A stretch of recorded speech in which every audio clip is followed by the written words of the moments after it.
Alors politique encore, c'est jeudi qu'on connaîtra le budget de la Sécu pour 2014 et les mesures de redressement que prendra le gouvernement. Mais dès aujourd'hui, la ministre de la Santé doit présenter ce qu'elle appelle la stratégie nationale de santé, un plan d'ensemble qui vise à moderniser le système de soins. Et Marisol Touraine en révèle l'une des mesures ce matin dans les colonnes de Libération. Le tiers payant, qui permet de ne pas avancer l'argent en pharmacie, sera généralisé aussi chez le médecin pour une consultation. Échéance fixée à 2017. MG France, le principal syndicat de généralistes, y est plutôt favorable, mais pas du tout l'Union française pour une médecine libre.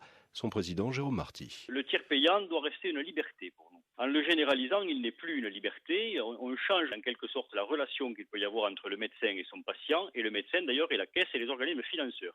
La caisse payera directement le médecin et donc le médecin devient assujetti à la caisse.